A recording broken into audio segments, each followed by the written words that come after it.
Hello, my name's Tragoic and today I'm going to talk about the 1,000 fan theory. I literally just finished that Deadpool video, so I had everything set up, so I thought I'll sit down and I'll talk about this thing that I've been thinking about over the weekend. I don't usually start off videos dressed as stuff like that. The 1,000 fan theory, which is hard to say when you've got a dialect like mine, is something that I have thought about for a long time. First off, it's not my theory, okay? Someone called Kevin Kelly came up with this kind of theory.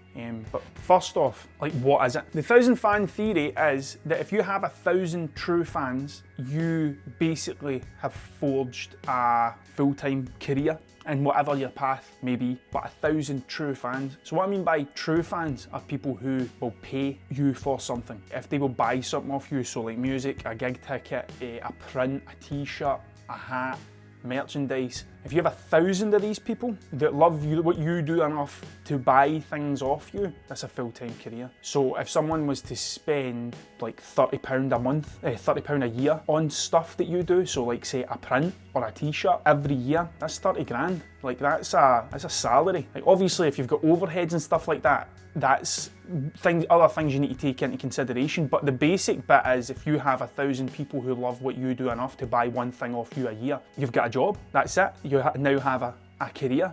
But I'll tell you how much I believe in this. At one point I had a company called 1,000 Fans. Not just me, some other people, two other guys, had a company called 1,000 Fans. And what 1,000 Fans done, or 1,000 Fans, it's shut now, it doesn't exist anymore, right? I'll tell you why in a second, right? But what happened was, a band, we were kind of more geared up towards bands at this point. So what would happen is a band would come along, they would sign up to 1,000 Fans, they would put all their social handles, all their feeds into the 1,000 Fans website, and it would auto-populate you a website. It would take all the things you post on social media and make a website out of it. So every video, every tweet, all that sort of stuff would make a video, but it would also bolt a shop onto the back of it. And what would happen is we would print t-shirts and we'd make merchandise. We were trying to make 7-inch on-demand vinyl. So all the stuff that we done was on demand. There was no buy-in, it was 100% free. And what would happen is we'd put your t-shirt design up on 1,000 Fans. We would take, after expenses, we would take 50% and you would keep 50%. So I think between maybe £8, £9 a t-shirt. I think you set the price, I can't remember. It was like 4 years ago, right?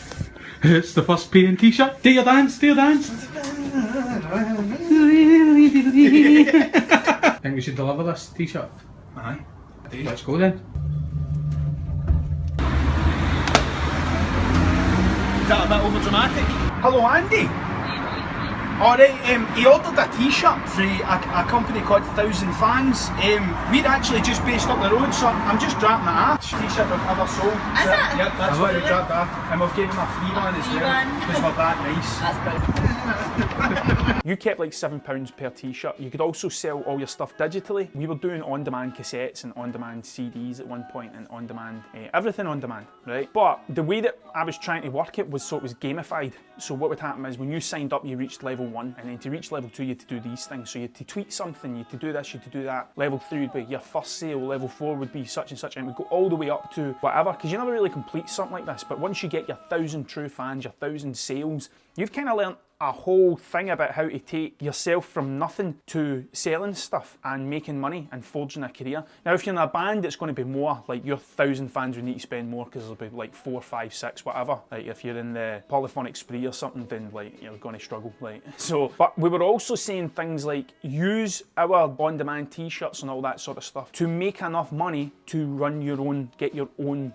run, because you'll make more money in the long run through screen printing than you will through, we were doing DTG printing, so that's direct to garment, which was more expensive. So that's how much I believe in this theory. Like I don't think you need millions of people listening to your Spotify catalogue. I think genuinely, if you have 1,000 people who love what you do enough to actually like buy something, like of value, not just like here's £30 because I like watching your videos. I mean something, if you can provide them with value, and if they spend the money, you've got a career. That's you, you've cracked it, that's it. You've set yourself up to do all the stuff that you want to do and all that. That's what the 1,000 fan theory is in a nutshell. And that's how much I believe in it. Like I'd put this whole thing together because I thought it would really help people. Like I genuinely thought that's how you do it. Like if you don't want to be selling out Wembley, if that's not your end goal is just to get up and do what you love every day, that's how you do it. Now the 1,000 fan theory for me would be different a wee bit because like I do commissions, like so people pay me to do stuff. But having 1,000 people that bought a t-shirt off me every year would make my life so much simpler. Like, it would make it so that I'd be able to do all this other stuff, and there's a bit of security and things. And the main reason I think this would work is because I am a fan. Like, I am a total fan. When I'm into something, I am 100% into it. And like, so for example, right? Whoops. I'm going to cover up my real name. This here is my Mr. Bo's Blastoid McGonagall record, signed, right? Now, Mr. Bo's is a Scottish hip hop act, and I love him. Like, I think his music is unreal, and I love it, and I blasted this all the time. And then he put it on his Facebook saying that he had like a certain amount of vinyl left that he was going to hand sign. I was like, well, I'm going to buy that, because I already had it on digital, like I'd bought it.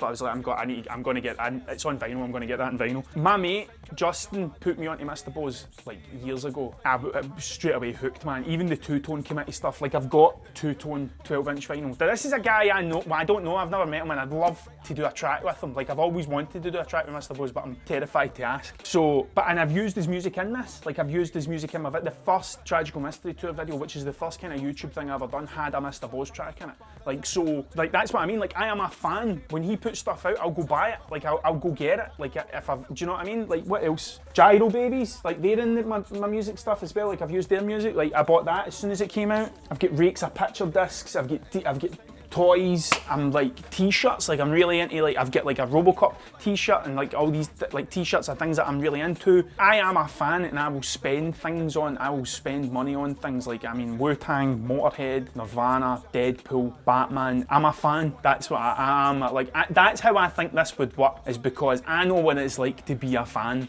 of something and be into it. That's how I think if the 1,000 fan theory would work. Like, if you had the true fans, but it's how to get those true fans. That's the bit. Like, it's having a fan, someone who likes what you do, someone who like will share and stuff and that, but they're not going to buy things off you, which is fine. That's cool. Like, you don't need to buy everything that people put out. Like, I don't do that. Like, I only buy the things, one, when I've got money. Like, if I've got money, I'll buy it. Like, there's a lot of things I missed out on because I've been skint. Now, how am I? I'm going to try and put it into practice, right? Well, one of the things I'm going to do to try and put it into practice is, like, I started designing t-shirts last night, kind of trippy, kind of tragical horror thing and stuff, and like that'll be a full big print. I'm going to sell them. I'm looking into getting beanies made. Like, I've always put it off because I didn't think people would like what I do enough to buy things off me.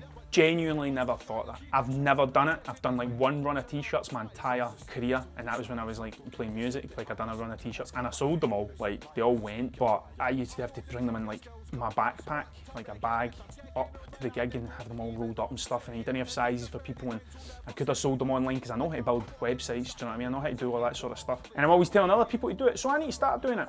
Right? I need to start doing it. I need to start saying this stuff's available, and if worst comes to, that's why I'm going to do like a limited run of t-shirts first to see how many people buy it, and then kind of see how I go. And then with the hats, like, worst comes to worst, if I buy in a lot of hats and folk don't wear them, I've got a load of hats to use when I spray paint with my name on them. So like, that's my thinking. But one of the things I'm trying to do is with this Lucy in the Sky thing is, so say for example, I sell 100 prints of the thing that I'm planning to do at £30 each. That's £3,000, right? Obviously I've got expenses, I need to buy the prints and all that sort of stuff, right? But that's £3,000.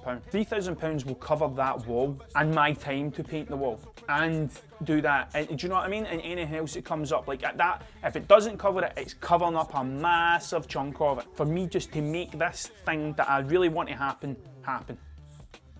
That's it. 100. It's not like there's 7.2 billion people in the world. Is that right? 7.5 billion people in the world. That was in 2018, right? So say it's 7.6 billion people, right? Doing maths in front of people, right? What's 7.6 billion? So how many zeros is that? A billion is 9 zeros, right? So 7, 6, 1, 2, 3, 1, 2, 3, 1, 2, 3. How do I find a percentage? Divide that by 100. I'm not even going to do it. I'm not even going to pretend I know how to do maths. There's 7.6 billion people on the planet. Surely there's 100 out there that would buy a print off me. Surely there's 1,000 that would buy a t-shirt off me during a year. And then that's me. Like, between the commissions I do and the things that people ask me to do and I make projects about and I make videos about and all that sort of stuff, between that and selling 1,000 t-shirts a year or 1,000 prints a year, that's a job. That's it. I just need to try it. I just need to go for it. Or the bit is building up the base, the fan base. So it's trying to find what works for you. And what works for me is making these videos. I've had more interest in what I've done in the last year, even through this lockdown, by making these videos, than I ever have doing other stuff.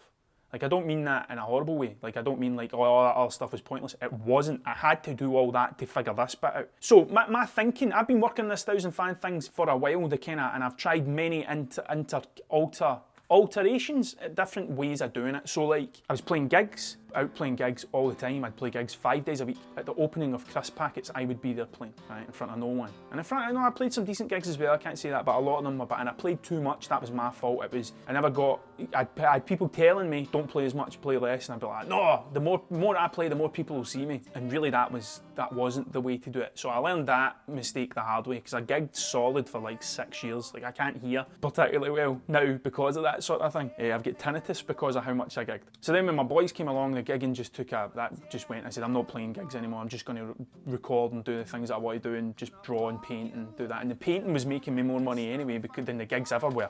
Like, I was getting paid 20 quid for a gig or whatever, like cover my petrol money, but then folk were willing to pay me a full day's wage to turn up and paint places, and I'm like, well, this is a no-brainer. Like, I enjoy painting as well. This isn't like digging ditches. Like, this is the best way to do it. When I was doing the music, I was working jobs. Like, it wasn't like music was my full-time gig. I was teaching music and I was doing stuff like that, but I was still working jobs to subsidise me doing the music thing. When the art thing started making money, I was like, well, I'm going to do this because I'm enjoying it more, because I get to go home at 5 o'clock and I get to spend time with my family. Then I started doing live streams before live streams were cool. So I started doing live streams out the church where I used to work. Like, it was a big old church, and we were doing live streams, and that was the Tragoic show, and I'd done like 4 or 5 episodes of that, but they were really time consuming, and my whole idea was build up all the fan base that way, build up people, and then that done all right. Like, I get people watching, but it was a lot of commitment. It was a lot of, I was trying to do it every week. That was stupid, man. Like, should have been like once a month, but again, it was the gigging thing, do it constantly. So the live thing, it was like, I was turning up, I didn't have a guest on, I'd have like a friend, and we'd jam, and we'd play songs, and I'd play some of my songs, they'd play some of their songs and stuff like that. They're still on YouTube, they're still there.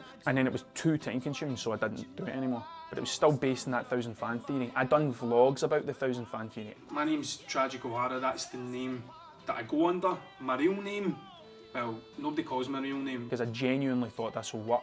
Doing this, making the videos about the stuff that I do, is working so well for me, because one, I enjoy it. Like, it's not something I don't like doing. I really like making videos. I like the whole sitting down at a computer and editing stuff, and then I still get to paint, I still get to make, like, the music that's in it. Like, if there's something that comes up and it's not got a name on it, chances are I just made it, like, when I was faffing about in between things and stuff. I'm still getting to do all these other things that I like to do within the one thing, but the good thing about it is, the way I'm making these videos is almost, I'm trying to be mindful, I'm trying to think of this when I'm doing it, is instead of someone diving in and just watching one video and then diving out, if I try and film as much as I can and keep them in some sort of order, which is why I've got that binge it playlist, in some sort of order, you can see the progression. Do you know what I mean? Like, that's why I'm kind of doing it like that, so that the progression, and people can see from the start up to where I am, what I'm doing now. And then hopefully in like a year, 2 years, 5 years time, when I've done things that I've said that I want to do, it would then give folk the reason to go back and watch like the Chasing the Walrus playlist and go, oh right, this is how we done it. That's a good blueprint. I could probably take that for my boutique pedal building business, which is something I want to do as well. I'd like to build a guitar pedal. They can take that bit and then put it into their life and the things that they want to do, without being too preachy, without being too like, I've solved all the problems, here's how much it is, you give me £1,000 and I'll show you exactly how to do it, because I don't agree with that. I think knowledge should be shared. There shouldn't be a buy-in to learn. You shouldn't have to pay to learn something, I don't think, because time is the most important thing you've got. Time's the most important thing you've got, because you don't know how much you've got of it, essentially. Like, that's it. So I don't think that for you to get where you want to go, you should have money to learn it. I don't think that. I think if I'm doing it anyway and I'm documenting it, at least I can look back and go, well, that never worked, or it did work, or whatever. That's the 1,000 fan theory, and I'm going to try and put it into practice by doing some of the stuff that I'm doing now. Like, I will be releasing a t-shirt, which will be like, it'll be on sale for so many days and stuff like that. I'm going to be making hats. I'm going to start making art, putting the prints out, but instead of me just drop my print, I'm going to do it like the Lucy in the Sky thing, where it's like you see the whole process, so it leads up to something, there's another bit to it, and do that sort of thing, because I think that's the thing that I find the most interesting. And as a fan, I watch the Lemmy documentary once a year at least. Like I'll go and watch like classic albums, and I'll go and watch and there's other YouTubers that I watch because I'm fans of them. Like I watch Doak, I watch Smo, 1000, Slew. I'm fans of what other people are doing, and I watch it, and I try and I know what it's like to be a fan when I'm into something like Batman and comics and games, and I'm a geek, I'm a total dweeb, I'm a total fanboy. I've never met any of my heroes, and that's a good thing. I met Nick Oliveri once from Queens of the Stone Age. I didn't meet him, I shouted him in his face. Shouted in his face because he was standing behind me at the Barfly, and I was standing at the front of the stage at the Barfly from the minute the doors opened, because I was like, I'm going to see Nick Oliveri and I'm going to be at the front. Stood at the front for all the sport bands and all that. I mean, the Barfly's no huge, like this was just young me thinking I was at Wembley. And my mate shouted me from behind, and I thought, like, he's wanting to squeeze in, and as he shouted me, I was like, what? And Nick Oliveri was standing there trying to get on the stage and couldn't get past me. So I shouted right in his ear, and he looked at me.